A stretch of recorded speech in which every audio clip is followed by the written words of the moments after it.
Bonsoir, bienvenue à l'Assemblée du 12 février 2024, 26e Assemblée que je préside. Non, sauf une, c'est vrai, excusez. Hélène est obligée de me remplacer une fois. Donc, c'est toujours un plaisir, c'est toujours plaisant de venir vous donner le plus d'informations possible. Donc, ça va être le mot de bienvenue pour cette Assemblée-là. Et donc, on va passer avec l'acceptation, la présentation, bien entendu, de ma super équipe. On va commencer par toi, Lisa. Bonsoir, Lisa Boily, siège 1. Luc Bélanger, siège 2. Louis-José Doré, siège 3. Michel Simard, siège numéro 4. Hélène Gagnon, numéro 5. France Chapdelaine, siège numéro 6. Stéphanie Gagnon, directrice générale. Merci. On a passé 2 heures ensemble là, à discuter de tous les dossiers qu'on va voir ce soir. Ça fait que nos officiers, nos personnes qui sont ici, notre équipe qui est là, je veux juste vous dire qu'on fait un travail colossal, puis on prend beaucoup de temps de tout analyser nos dossiers. Je vais en parler tantôt dans mon mot de maire d'une façon ou d'une autre. L'acceptation de l'ordre du jour, on va faire comme on fait la coutume. On ne lira pas toute la gang, c'est trop long.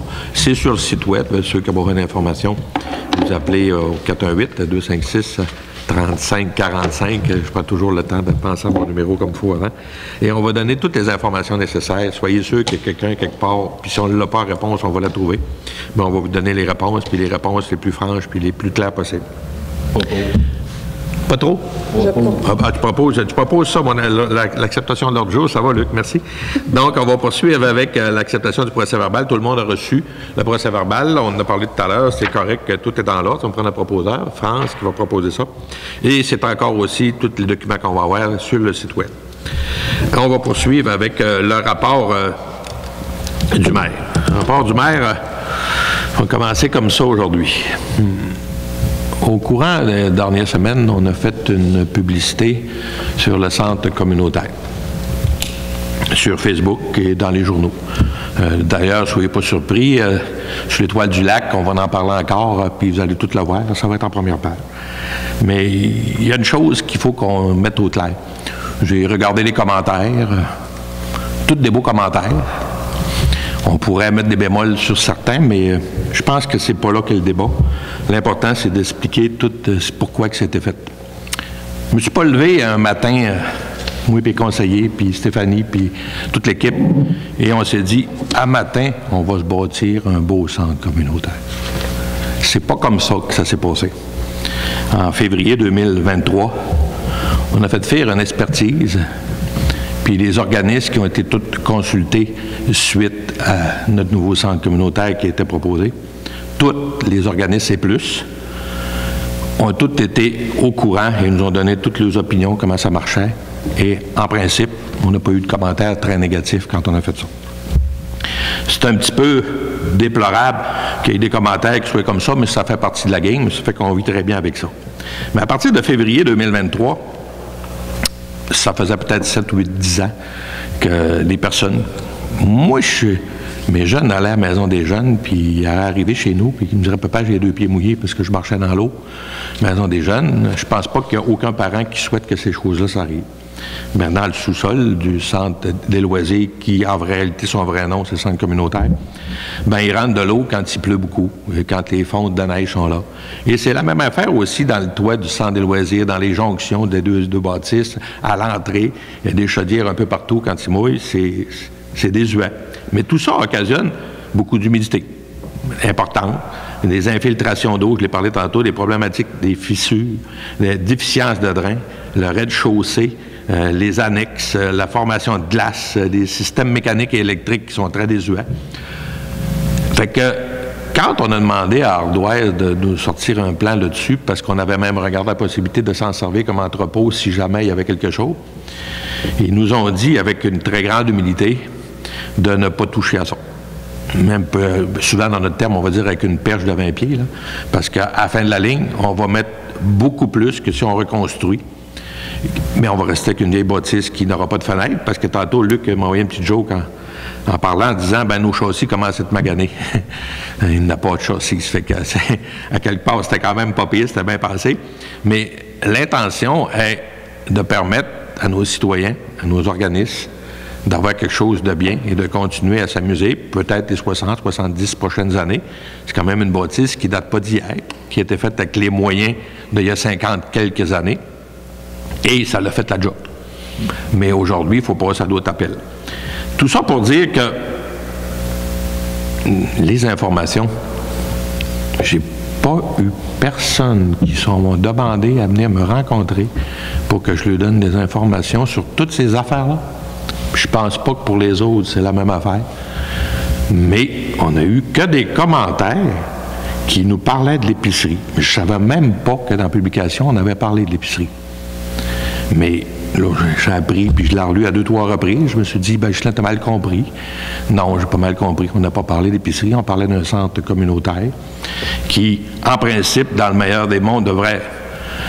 Si tout est bien rattaché, on devrait être capable d'aller chercher dans le maximum 83% des montants qui vont nous être attribués, mais on est en attente d'officialiser tous les montants, mais c'est les coûts à peu près que ça va nous coûter, pas à peu près, c'est les coûts que ça va nous coûter pour la bâtisse. Mais je voudrais surtout qu'on... Puis je vais terminer là-dessus pour ne pas passer la soirée, parce que je pourrais en parler longtemps, là. Le dossier d'épicerie. Y a-t-il quelqu'un, puis s'il y en a, ils m'appelleront. Mon numéro de téléphone ressemble à celui de la municipalité, pour me dire, Ghislain, je connais une municipalité au Québec qui se sont achetés une épicerie. Moi, j'en connais pas. Puis, c'est pas la job d'une municipalité, parce qu'il va falloir s'acheter une quincaillerie, on n'en a pas. Il va falloir s'acheter d'autres affaires, on n'en a pas. C'est des jobs de promoteurs. Dans le dossier de l'épicerie, tous ceux qui ont fait des tentatives nous ont appelés, on les a confirmés qu'on leur donnerait l'aide qu'on a donnée à Patiodec Co. et ce qu'on a donné aux autres aussi qui se sont installés dans la municipalité et même les futurs à venir. Notre job, c'est ça, supporter les organismes puis supporter les infrastructures municipales. Et très loin de notre intention de laisser tomber l'épicerie sans rien faire, mais on ne l'achètera pas. Parce que les premières personnes qui critiqueraient si on mettrait X montant pour acheter l'épicerie, ce seraient des citoyens en disant « Vous êtes tombés sur le crankshaft, puis là, il y aura raison de nous le dire. » Il y aurait raison de nous le dire. Donc, on reste dans le cadre de nos possibilités à la municipalité. Mais je voulais prendre la peine d'éclaircir ça. Vous allez retrouver ça dans le mot du maire. Ça va ressembler pas mal à ce que je vous ai dit là. Mais, tu sais, des fois, il y a peut-être des choses à faire autres que s'asseoir puis essayer de pitonner sur son téléphone. Puis de mettre, il y a des termes que j'utilise que je n'aurais pas utilisés, là, mais d'envoyer des cochonneries dans le fan là, pour être capable de faire brasser des choses. C'est pas la meilleure solution. Soyez sûr d'une chose, à la fin de la ligne, je suis un citoyen comme vous autres de la municipalité. Je paye des taxes comme vous autres, puis s'il y a des choses qui ne sont pas correctes, on va s'organiser pour ne pas les faire. Et notre job comme conseiller, comme directrice, comme administratif, comme adjointe, comme n'importe quoi, les maires, c'est de voir à la meilleure gestion possible de la municipalité. Et c'est sûrement pas en mettant 750, 1 million, peut-être 1,5 million dans une bâtisse de 50 quelques années qui va rester encore une vieille bâtisse qu'on va faire notre job comme il faut. Il faut penser plus loin. J'ai du monde qui m'ont dit, ben j'ai des souvenirs qui sont là-dedans, ben j'ai dit, tu garderas tes souvenirs, puis on laissera nos jeunes s'en faire un dans la nouvelle bâtisse. Je finis là-dessus. Merci d'avoir pris le temps de m'écouter quelques minutes et de me lire quand ça passera dans le prochain Conseil Informe, vendredi cette semaine. On va poursuivre avec le rapport des conseillers avec Lisa, s'il vous plaît. Moi, pour ma part, c'était tranquille, donc j'ai rien de spécial. Merci, Lisa. Luc? Moi, on a eu une journée, la coop de solidarité, une journée qu'on a appelée Lac à l'épaule. C'était faire le point jusqu'on va et jusqu'on est. Merci. Merci, Luc. Louis-José? De mon côté, j'ai pas eu de rencontre pour la municipalité. Merci, Louise. Michel? Oui, moi, j'ai eu une rencontre le 26 janvier pour la résidence dorée. Donc, c'est tout pour ce mois-ci. Merci, Michel. Hélène? Rien de spécial pour moi. L'Office d'habitation, la réunion est demain. Ça ira au mois prochain. Merci, Hélène. France? Le 26 janvier, moi aussi, j'ai eu une rencontre pour la résidence dorée. Et la semaine dernière, j'ai eu une rencontre pour la table de concertation des aînés Domaine du Roi à Saint-Félicien. Et aujourd'hui, tu es venu passer une partie de la journée avec nous autres. Oui, ce matin. Merci, France. 4.3, on va poursuivre avec, c'est la MRC, et en bref, c'est le petit document que je vous dis à chaque fois qu'on se voit pour de prendre la peine. Des fois, il y a des choses qui sont même plus que des fois. C'est très intéressant. C'est sûr que c'est assez complexe des fois quand on ne suit pas les dossiers de près. Mais je pense que la MRC fait un bon travail dans l'ensemble, puis c'est plaisant de participer à ces assemblées-là. On va poursuivre avec le point finance, avec le point 5.1, l'acceptation des comptes, avec France Chapdelaine. Ce matin, je suis venue, j'ai pris connaissance de toutes les factures. Ça fait que le sol est à 260 163 et 78. Merci, France. Tout le monde est d'accord avec ça? Oui. Oui, rapport financier. On a une information qu'on avait pour les conseillers, que l'on leur a donné le rapport financier 2023. On va poursuivre avec période de questions. Étant donné les nombreuses personnes, on va y prendre une par une. Non, ça m'arrive des fois de dire des affaires simples. Hein. Mais gênez-vous pas les questions. Hein. Je leur reviens. Appelez-nous. On va vous donner les bonnes informations. Ce serait tellement plaisant. La première assemblée de toutes, j'ai dit, j'aimerais ça qu'on répande la bonne nouvelle. Et le curé était ici dans la salle, puis il a ri. Puis il m'en reparle à 3 fois que je le vois. Puis j'ai dit, j'ai pas encore réussi. Il trouve ça drôle. Bon, d'accord, ça fait partie de la game. Donc, on va poursuivre avec l'administration. 7.1.1, c'est l'acceptation du rapport avec Lisa Boily. Suite au mandat accordé à la firme MNP pour l'analyse de faisabilité en lien avec le partage de services entre la municipalité et la municipalité de Saint-Prime, un rapport a été produit. Ce dernier a été étudié et analysé par les membres du conseil municipal et je propose d'accepter le dit rapport tel que présenté. Merci, Lisa. C'est d'accord? Ça va tout le monde? Oui. Oui. On va poursuivre avec le point 7.1.2 avec Luc Bélanger.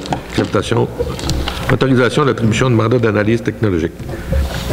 Bon, bien, suite à l'acceptation du rapport de faisabilité là, pour le partage des services mentionnés tantôt, il est nécessaire de connaître les technologies et les logiciels utilisés par les deux municipalités afin de savoir s'ils sont compatibles. Puis comme authentique est notre fournisseur de technologie, on propose de les mandater pour faire la dite analyse, et ça pour la somme de 17 072 subventionnés de la moitié. Merci Luc. Juste pour être clair là-dessus, c'est que on travaille avec Saint-Prime depuis un petit bout. D'ailleurs, vous le savez, c'est pas quelque chose d'apprendre. Ceux qui suivent un peu la municipalité, ça fait longtemps qu'on en parle. Et c'est que quand on veut se parler par informatique, bien, c'est important d'avoir des systèmes qui sont pareils ou similaires, qui fonctionnent ensemble et qui sont adéquats. Ça fait qu'on regarde, parce qu'on n'avait même pas la même gestion avant du côté informatique Saint-Prime et la Dorée. Fait que oui, là, on va avoir la même, mais qu'on essaie de trouver quelque chose pour faciliter des tâches. C'est pour ça qu'on regarde ce dossier-là de cette façon-là. Puis soyez sûr que c'est pas juste la Dorée puis Saint-Prime qui en parle. Quand on va dans des rencontres, ça se parle pas mal dans plusieurs municipalités, cette façon de fonctionner. 7.2 avec 7.2, on y va poursuivre avec Louise. Je l'aurais pas écrit sur moi. La municipalité désire acquérir le lot 4 594 956 pour des développements futurs.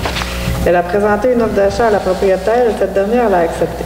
Je propose d'autoriser l'achat du lot de 4 594 956 pour la somme de 8 000 $, plus les frais afférents et selon l'entente intervenue entre les parties. Merci, Louise.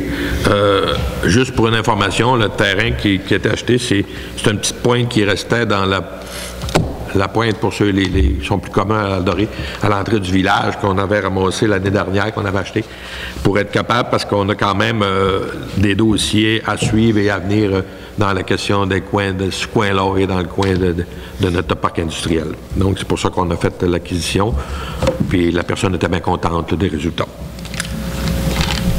7.3 avec Michel Simard.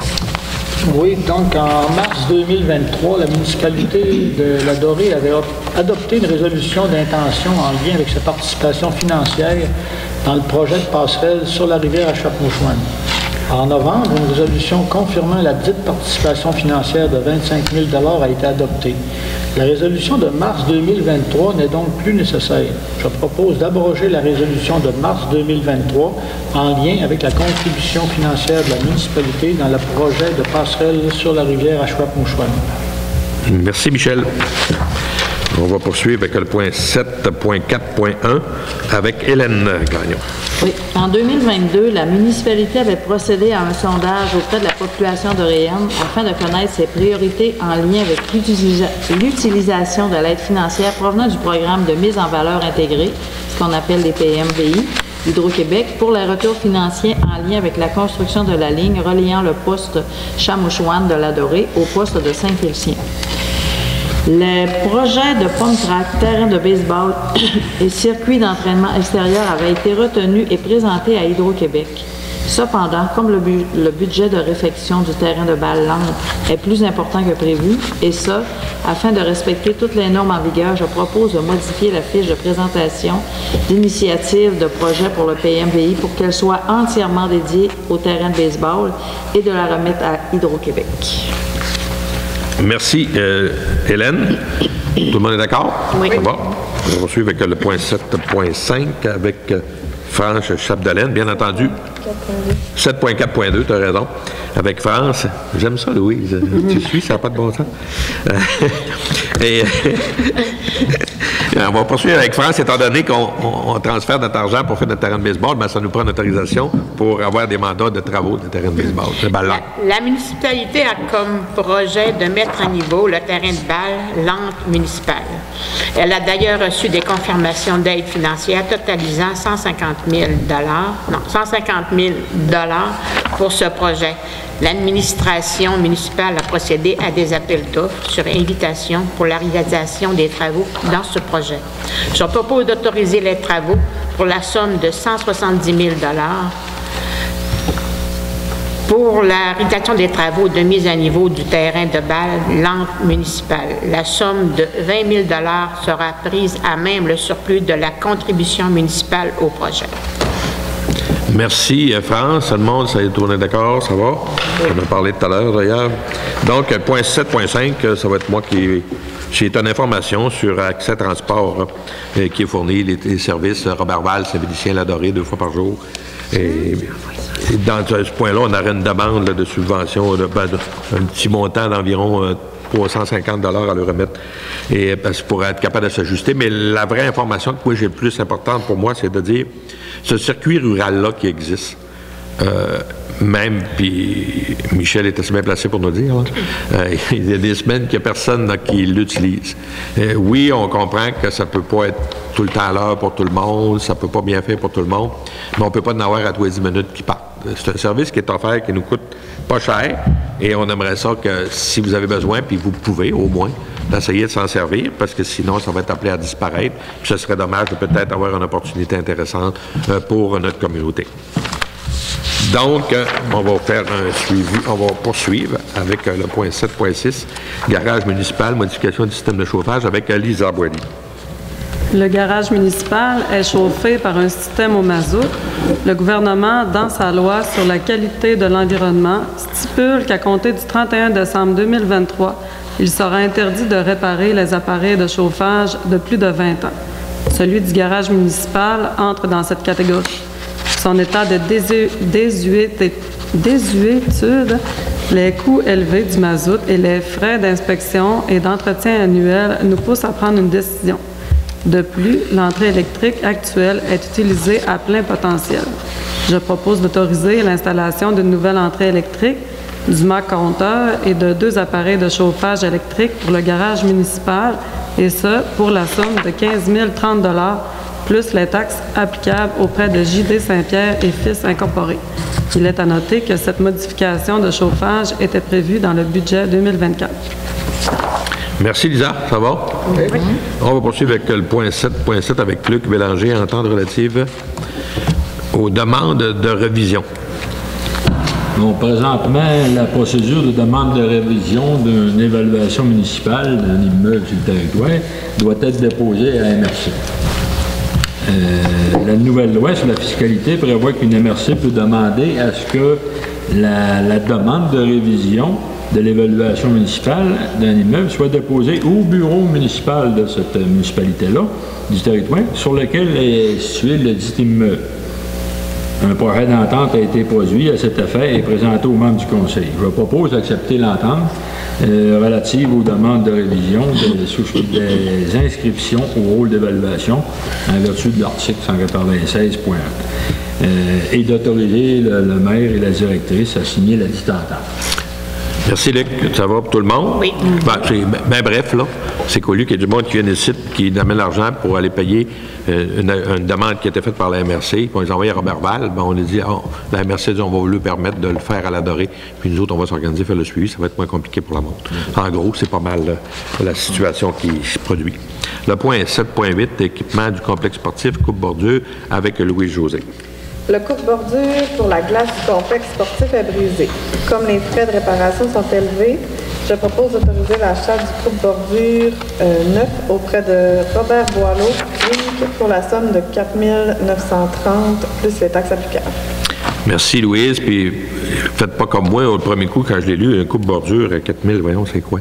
C'est pas un coupe-bordure de pelouse, là, c'est sur le long de la machine à glace qui est après la Zamboni. Puis, on a fait affaire avec Zamboni pour le faire fitter sur notre machine. Donc, on n'a pas le choix. On l'avait déjà pas acheté neuf dans le temps. Ça fait que c'est pas fallu le renouveler parce que ça ne fonctionnait plus. Il est brisé. Donc, on va poursuivre après ça avec le point 9.1 avec Michel Simard. Oui, donc en 2023, la municipalité a obtenu une subvention d'aide à la voirie locale pour des projets particuliers pour une somme de 25 000 $ pouvant être utilisés sur une période de 3 ans. En 2024, il reste une portion de 11 589 $ à être utilisée. Cette dernière a été utilisée sur le chemin du 7e rang et sur la route Saint-Joseph pour des travaux de remplacement de ponceaux et de débroussaillage. Je propose donc d'accepter les dits travaux et de transmettre la reddition de compte au ministère des Transports afin de recevoir les sommes promises. Merci, Michel. On est d'accord, ça va? Oui.